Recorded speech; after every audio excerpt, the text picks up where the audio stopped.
film, kita diperlihatkan seorang pria sedang berjalan-jalan di tengah keramaian. Ia bernama Hangi, berjalan sambil memakan piscok lalu melirik ke arah kanan dan ternyata pandangannya tertuju kepada wanita yang sedang duduk di seberang, yaitu bernama Sunhwa.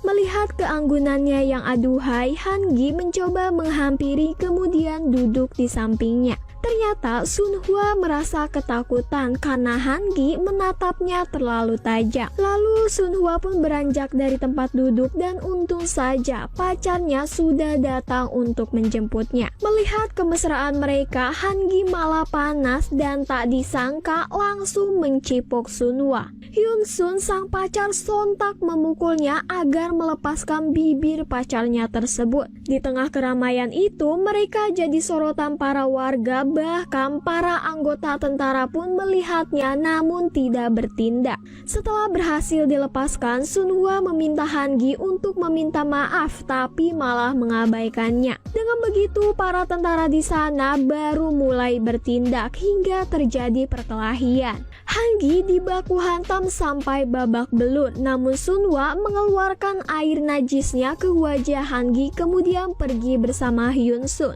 Kejadian itu membuat Hangi amok sampai menonjok kaca rumahnya. Sementara kedua anak buahnya hanya melohok kebingungan. Keesokan harinya, Hangi kembali datang ke tempat kemarin dan melihat Sunhwa bersama Hyun Sun. Ketika dua bucin ini bermesraan, Hangi terus memperhatikan mereka.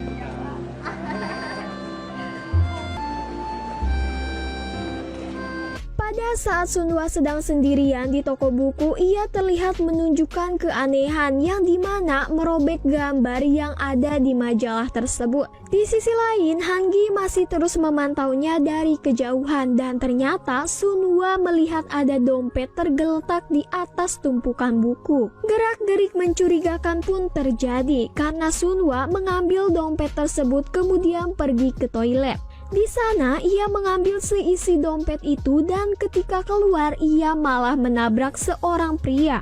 Saat pria itu masuk ke dalam toilet, ternyata dompetnya berada di sana. Sunhwa langsung lari terbirit-birit dikejar oleh pria itu sampai akhirnya terjebak tak bisa melarikan diri lagi. Terbukti bahwa uang-uang itu ada di dalam tasnya dan ditarik paksa untuk ke kantor polisi. Namun Sunhwa berkata bahwa ia akan membayarnya. Tapi tidak semudah itu karena ia diminta untuk mengganti 3 kali lipat. Sunhwa yang selalu ingin melarikan diri pun mendapatkan tabokan keras hingga menangis. Karena tidak bisa membayar saat itu juga, Sunhwa harus merelakan dirinya sebagai jaminan, yaitu wajah dan tubuh. Kini seluruh tubuhnya sudah ia serahkan sesuai keterangan yang ia tanda tangani. Nampak menyesal, ia pun terus mencoba kabur tapi harus tertangkap juga. Saatnya untuk dipuaskan, namun tiba-tiba kedua anak buah Hangi menghempasnya. Sunhwa dibawa oleh mereka ke tempat yang biasa tubuh diperjualbelikan, guys. Namun leader di sana nampak keras hingga Sunhwa kembali mendapatkan tabokan. Tapi ia hanya ingin Sunhwa nurut dan tidak berulah. Kemudian langsung ditunjukkan pakaian seksoi untuk ia gunakan. Dengan baju itu, Sunhwa akan memasarkan tubuhnya hingga pria terpikat. Tak lama kemudian ada seorang pria yang masuk ke tempatnya lalu ditarik untuk memberikan pelayanan.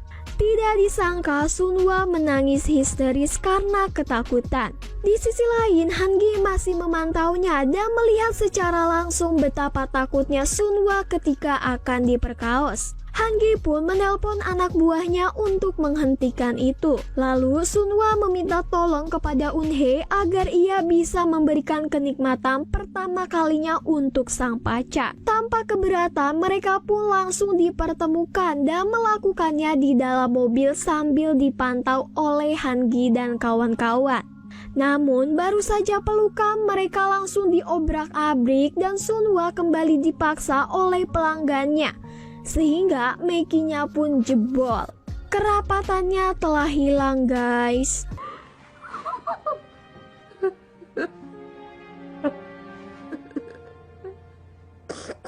Keesokannya Sunwa nampak murung setelah kejadian semalam. Saat itu Han-gi menghampirinya dengan membawa sebuah buku yang ternyata itu adalah buku yang dulu ia robek. Sunwa menerima buku tersebut kemudian mencocokkan selembar kertas yang ia simpan yang ternyata robekannya sama. Setelah itu Sunwa langsung lari untuk menemui Han-gi di kamarnya.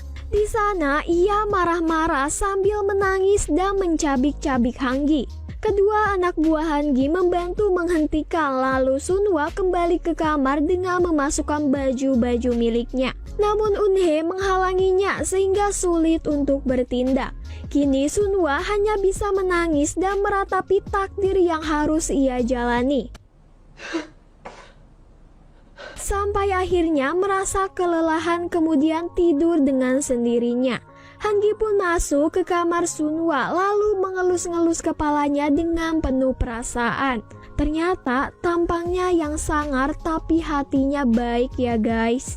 Tak lama kemudian Sunwa terbangun dan hanya mengeluarkan makanan dari mulutnya atau biasa disebut olap, kemudian tepar kembali. Han-gi tak marah sedikit pun, ia malah berhalu ngesbrai dengannya. Esok harinya Sunwa diberitahu oleh seseorang bahwa ada yang aneh di kamarnya. Dan benar saja ketika Han-gi mengeceknya, ia menemukan sebuah kamera yang kamera tersebut adalah milik Hyun-tae. Han-gi dan Eun-hye marah, mereka berdua menyalahkan tindakannya tersebut. Ternyata ia melakukan itu untuk dijual agar bisa menambah biaya operasi kanker hati ayahnya. Han-gi pun merasa bersalah terhadap Hyun-tae. Lalu ia menemuinya dan berkata kalau ia akan membantu pengobatan ayahnya Hyun-tae. Di sisi lain, Sunwa masih melanjutkan pekerjaannya, tapi karena cantik, orang-orang di sana mulai sirik hingga akan dilukai. Namun, Myung-soo membawanya ke kamar dan mengungkapkan perasaannya, tetapi Han-gi mengetahuinya.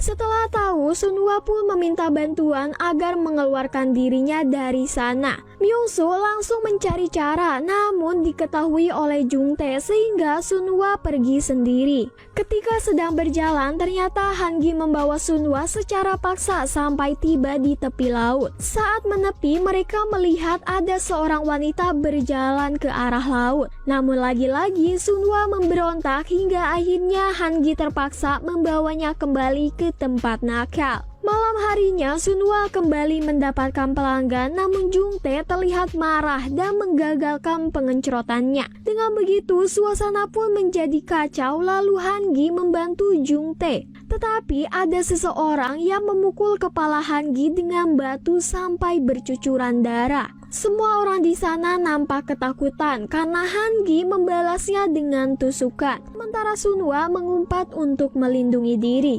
Beberapa hari kemudian Han-gi terlihat sedang berjalan untuk menghampiri Sunwa. Tiba-tiba ada seseorang datang dengan menusuk perut Han-gi menggunakan kaca besar. Seperti sudah sekarat dan Jung-tae bersama Myung-soo mencoba menolong, sementara Sunwa hanya terdiam tak peduli sedikit pun. Singkat cerita, Han-gi baru saja pulang dari rumah sakit dan sudah sedikit membaik. Tetapi Jung-tae tidak tega melihat Han-gi diperlakukan demikian. Ia benar-benar ingin balas dendam walaupun Han-gi melarangnya.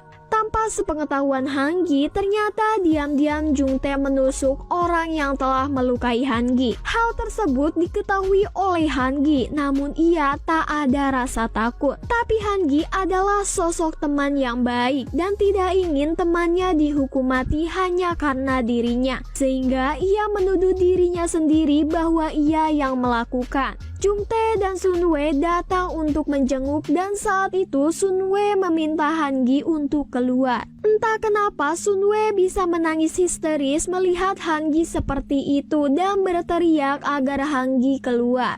Dan sepulang dari sana, dendam Jung-tae tidak bisa terbendung lagi. Ia kembali akan melakukan pembunuhan kepada orang yang telah melukai Han-gi. Hal tersebut membuatnya berhasil dibawa oleh polisi, namun tidak satu sel dengan Han-gi. Setelah itu, Han-gi dikeluarkan oleh kedua polisi itu, namun ia memberontak. Jung-tae malah membuat keributan dengan memukul orang-orang di dalam sel sehingga polisi tadi menghentikan keributan di sana. Tapi ternyata ia berhasil keluar dengan mengurung polisi tadi. Dan anehnya malah membaku hantam Han-gi. Han-gi yang merasa kesakitan hanya bisa menghela nafas secara teratur.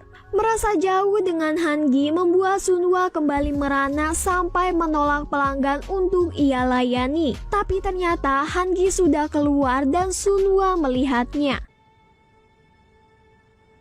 Kini mereka dipertemukan kembali dan nampak tangisan kesal pun keluar dalam diri Sunhwa. Pelukan itu membuat Sunhwa sedikit tenang karena sebetulnya ia takut kehilangan Han-gi. Kini Han-gi membawa Sunhwa pergi dari tempat itu, lalu mereka tiba di kursi taman ketika awal mereka bertemu. Di sana Sunhwa menggenggam tangannya, namun Han-gi langsung pergi karena sudah membebaskannya. Merasa kehilangan, namun takdir harus memisahkan mereka. Setelah Sunhwa pergi, Han-gi jadi dimusuhi oleh Myung-soo karena ia pun mencintai Sunhwa. Persahabatan mereka menjadi hancur karena Han-gi tidak terima pria kotor bisa memberikan cinta kepada Sunhwa. Hal tersebut membuat amarah Han-gi membara sampai akhirnya terjadilah keributan yang dimana Han-gi membaku hantam Myung-soo. Tak hanya itu, karena Myung-soo pun tidak terima diperlakukan kasar oleh temannya sendiri. Tubuh Han-gi kembali ditusuk sampai akhirnya sekarat. Tapi Han-gi masih saja melindungi temannya yang bersalah. Kali ini ia menyembunyikan serpihan kaca yang tadi digunakan untuk menusuknya. Ternyata Han-gi adalah pria kuat, walaupun bercucuran darah ia tetap bisa bangun untuk ngudut. Sementara Sunhwa yang sedang berjalan sendirian untuk pulang ternyata diangkut oleh supir truk lalu ngesbray di dalam mobil. Setelah kejadian itu, Han-gi mencoba berjalan dan pergi ke toko pakaian untuk mengganti bajunya. Lalu ia pergi ke pinggir pantai yang dulu pernah ia kunjungi bersama Sunhwa. Tak lama kemudian Sunhwa datang dan menghampirinya. Kini mereka berdua memutuskan untuk hidup bersama, namun Sunhwa dijadikan bahan penghasil uang karena mekinya ia gadaikan untuk para pria. Walaupun tak suci lagi, Sunhwa sudah bisa menerima kenyataan dan film berakhir. Oke guys, itulah tadi ulasan filmnya. Nah, agak ambigu sih sebenarnya ya, karena Mimin juga nggak tahu sebenarnya kenapa Han-gi bisa suka terus tiba-tiba nyipok Sunhwa. Selain itu, pacar Sunhwa juga tidak diceritakan lagi di kelanjutan ceritanya ya guys. Tapi ternyata banyak adegan tak terduga yang dimana teman-teman Han-gi pun menyukai Sunhwa. Maka dari itu muncullah kecemburuan di antara mereka bertiga. Nah, oke guys, sampai di sini dulu review film kali ini. Jangan lupa